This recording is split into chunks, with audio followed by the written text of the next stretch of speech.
ओम शांति।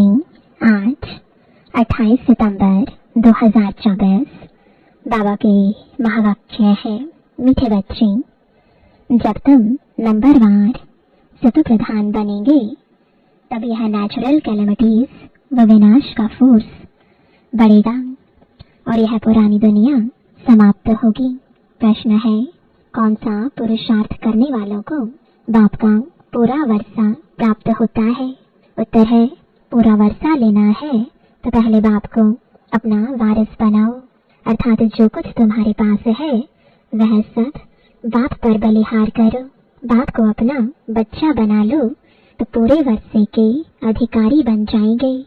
दूसरा, संपूर्ण पवित्र बनो तब पूरा वर्षा मिलेगा। संपूर्ण पवित्र नहीं तो मोचरा खाकर थोड़ी सी मानी यानी रोटी मिल जाएगी। ओम शांति। बच्चा को सिर्फ एक की याद में नहीं बैठना है, 3 की याद में बैठना है। भले ही है परंतु तुम जानते हो वह बाप भी है, शिक्षक भी है, सतगुरु भी है। हम सबको वापस ले जाने आए हैं। यह नई बात तुम ही समझते हो। बच्चे जानते हैं वह जो भक्ति सिखाते हैं, शास्त्र सुनाते हैं, वह सब है मनुष्य। इनको तो मनुष्य नहीं कहेंगे ना। यह तो है निराकार। निराकार आत्माओं को बैठ पढ़ाते हैं, आत्मा शरीर द्वारा सुनती है। यह ज्ञान बुद्धि में होना चाहिए। अभी तुम बेहद के बाप की याद में बैठे हो। बेहद के बाप ने कहा है, रूहानी बच्चों मुझे याद करो तो पाप कट जाए। यहाँ शास्त्र आदि की कोई बात नहीं। जानते हो बाप हमको राजयोग सिखला रहे हैं। कितना भारी टीचर है। ऊंचते ऊंच तो पद भी ऊंचते ऊंच प्राप्त कराते हैं। जब तुम सतप्रधान बन जाएंगे नंबरवार पुरुषार्थ अनुसार, तब फिर लड़ाई होगी, नेचुरल कैलेमिटीज भी होंगी। याद भी जरूर करना है। बुद्धि में सारा ज्ञान भी होना चाहिए। सिर्फ एक ही बार पुरुषोत्तम संगम युग पर बाप आकर समझाते हैं नई दुनिया के लिए। छोटे बच्चे भी बाप को याद करते हैं। तुम तो समझदार हो, जानते हो बाप को याद करने से विकर्म विनाश होंगे और बाप से ऊंच पद पाएंगे। यह भी जानते हो इन लक्ष्मी नारायण ने नई दुनिया में जो पद पाया है वह शिव बाबा से ही पाया है। यह लक्ष्मी नारायण ही फिर 84 का चक्र लगाकर अभी ब्रह्मा सरस्वती बने हैं। यही फिर लक्ष्मी नारायण बनेंगे। अभी पुरुषार्थ कर रहे हैं सृष्टि के आदि मध्य अंत का। तुमको ज्ञान है। अब तुम अंधश्रद्धा से देवताओं के आगे माथा नहीं झुकाएंगे।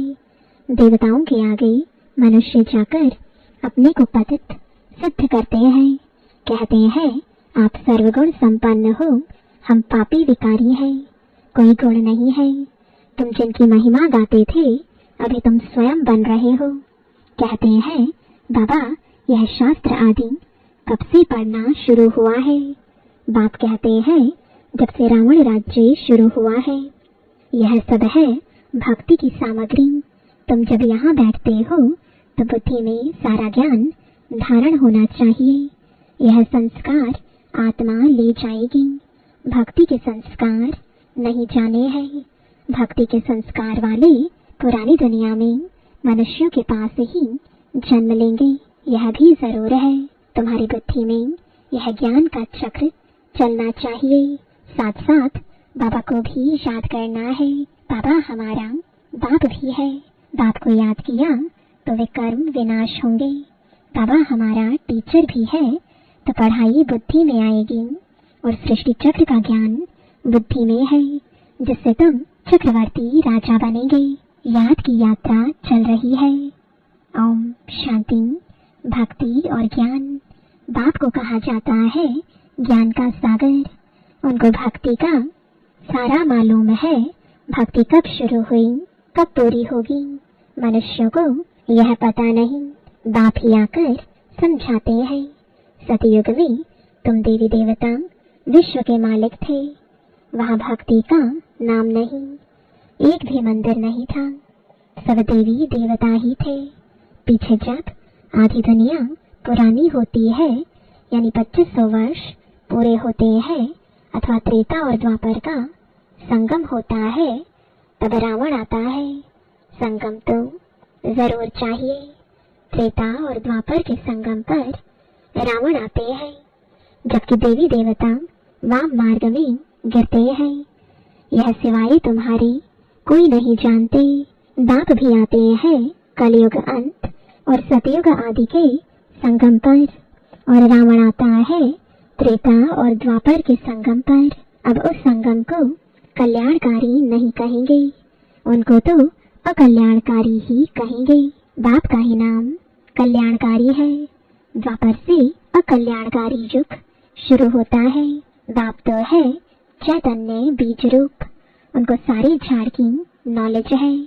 वह बीज भी अगर चैतन्य हो तो समझावे मेरे से यह झाड़ ऐसे निकलता है, परंतु जड़ होने कारण बता नहीं सकता।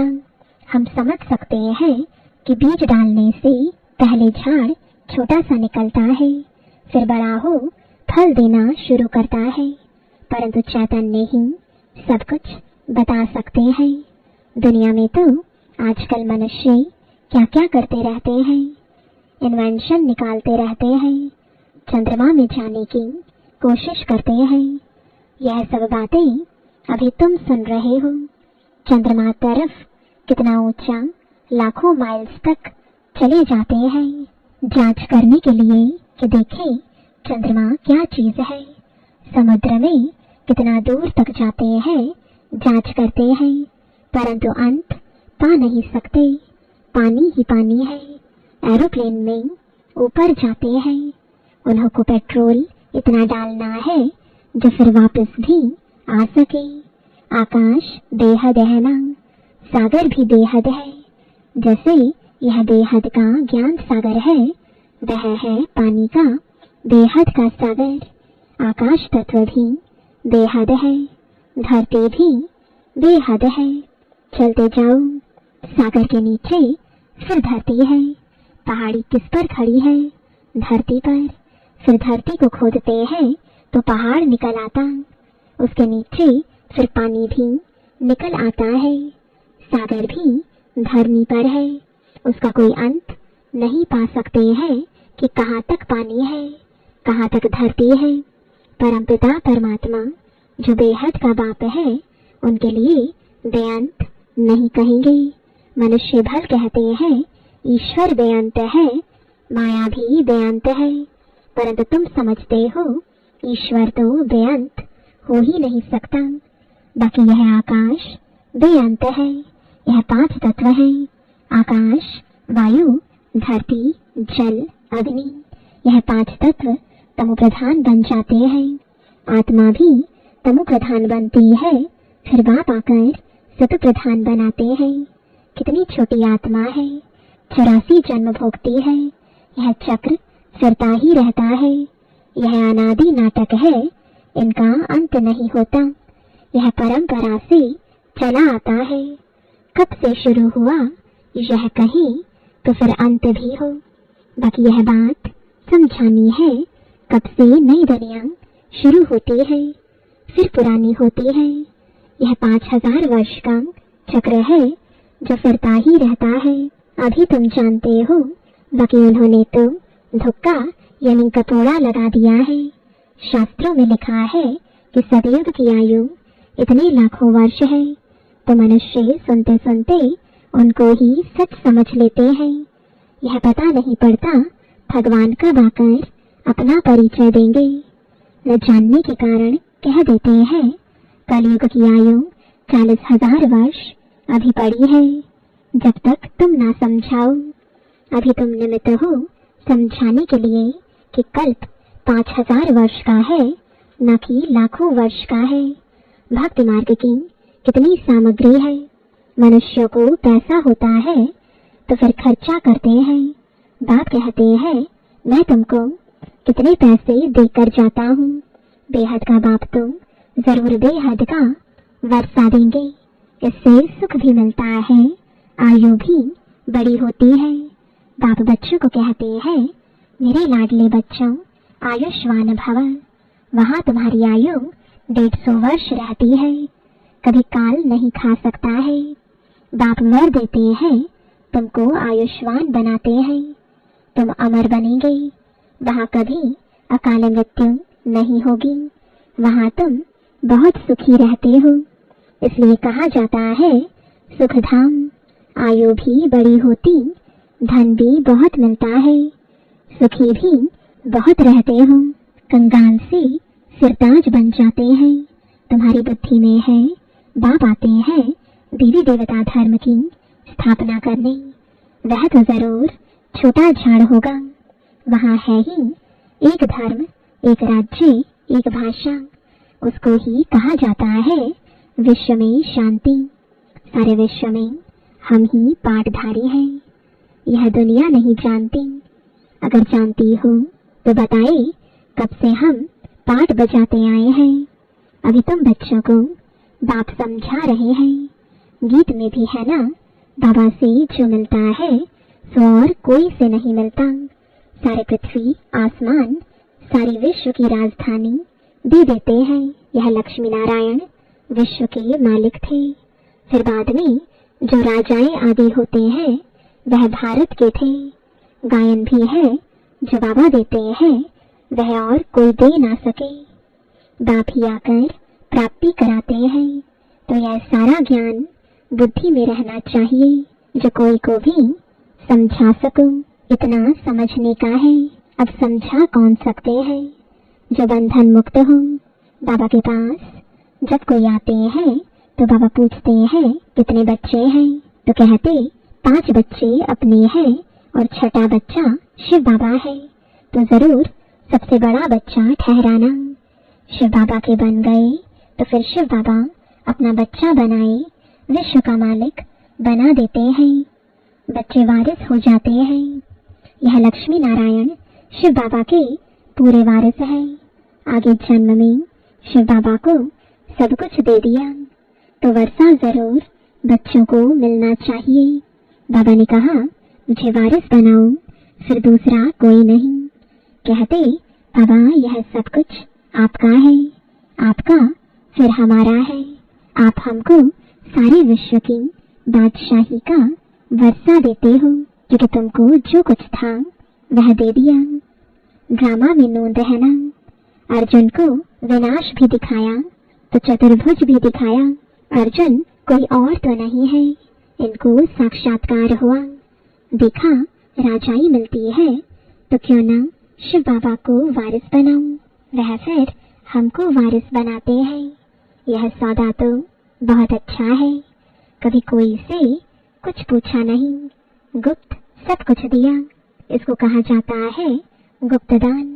किसको क्या पता इन्हों को क्या हो गया, किन्होंने समझा इनको वैराग्य आया, शायद सन्यासी बन गया।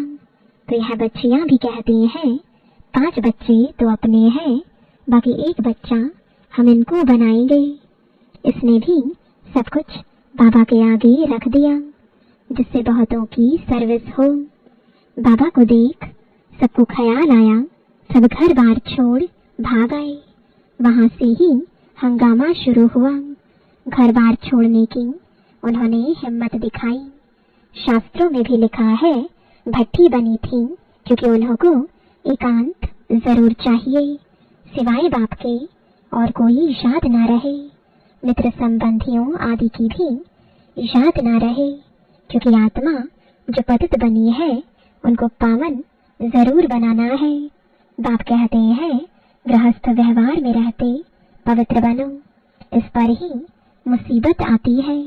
कहते थे यह स्त्री पुरुष के बीच में झगड़ा डालने वाला ज्ञान है, क्योंकि एक पवित्र बने दूसरा ना बने तो मारा मारी चल पड़े। इन सब ने मारे खाए हैं, क्योंकि अचानक नई बात हुई ना। सब आश्चर्य खाने लगे, यह क्या हुआ जो इतने सब भागते हैं। मनुष्यों में समझ तो नहीं है। इतना कहते थे कोई ताकत है, ऐसा तो कभी हुआ नहीं जो अपना घर बार छोड़ भागे। ड्रामा में यह सब चरित्र शिव बाबा के हैं। कोई हाथ खाली भागे, यह भी खेल है। घर बार आदि सब छोड़ भागे, कुछ भी याद नहीं रहा, बाकी सिर्फ यह शरीर है जिससे काम करना है। आत्मा को भी याद की यात्रा से पवित्र बनाना है, तब ही पवित्र आत्माएं वापस जा सकती हैं। स्वर्ग में अपवित्र आत्मा तो जा ना सके। कायदा नहीं, मुक्ति धाम में पवित्र ही चाहिए। पवित्र बनने में ही कितने विघ्न पड़ते हैं। आगे कोई सत्संग आदि में जाने के लिए रुकावट थोड़ी ही होती थी, कहाँ भी चले जाते थे। यहाँ पवित्रता के कारण विघ्न पड़ते हैं। यह तो समझते हैं पवित्र बनने बगैर वापस घर जा ना सके। धर्मराज द्वारा मोचरे यानी सजाएं खाने पड़ेंगे, फिर थोड़ी मानी मिलेगी। मोचरा नहीं खाएंगे तो पद भी अच्छा मिलेगा। यह समझ की बात है। बाप कहते हैं, मीठे बच्चों, तुमको हमारे पास आना है। यह पुराना शरीर छोड़ पवित्र आत्मा बन आना है। फिर जब 5 तत्व सतप्रधान नए हो जाएंगे, तब तुमको शरीर नए सतप्रधान मिलेंगे। सारे उथल पाथल हो नए बन जाएंगे। जैसे बाबा इनमें आकर बैठते हैं, वैसे आत्मा बगैर कोई तकलीफ गर्भ महल में जाकर बैठेगी। फिर जब समय होता है तो बाहर आ जाती है, तो जैसे बिजली चमक जाती है, क्योंकि आत्मा पवित्र है। यह सब ड्रामा में नोंद है। अच्छा, मीठे मीठे सिकिलदे बच्चों प्रति माता पिता बाप दादा का याद प्यार और गुड मॉर्निंग। रूहानी बाप की रूहानी बच्चों को नमस्ते। रूहानी बच्चों की रूहानी बाप दादा को गुड मॉर्निंग और नमस्ते। धारणा के लिए मुख्य सार है, पहला, आत्मा को पावन बनाने के लिए एकांत की भट्टी में रहना है। एक बाप के सिवाय दूसरा कोई भी मित्र संबंधी याद न आए। दूसरा, बुद्धि में सारा ज्ञान रख बंधन मुक्त बन दूसरों की सर्विस करनी है। बाप से सच्चा सौदा करना है। जैसे बाप ने सब कुछ गुप्त किया, ऐसे गुप्त दान करना है।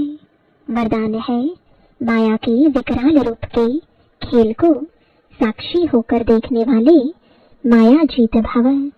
माया को वेलकम करने वाले उसके विकराल रूप को देखकर घबराते नहीं। साक्षी होकर खेल देखने से मजा आता है, क्योंकि माया का बाहर से शेर का रूप है, लेकिन उसमें ताकत बिल्ली जितनी भी नहीं है। सिर्फ आप घबराकर उसे बड़ा बना देते हो। क्या करूं, कैसे होगा? लेकिन यही पाठ याद रखो, जो हो रहा है वो अच्छा, और जो होने वाला है वो और अच्छा। साक्षी होकर खेल देखो तो माया जीत बन जाएंगे। स्लोगन है, जो सहनशील है वह किसी के भाव स्वभाव में जलते नहीं। व्यर्थ बातों को एक कान से सुन दूसरे से निकाल देते हैं। ओम शांति।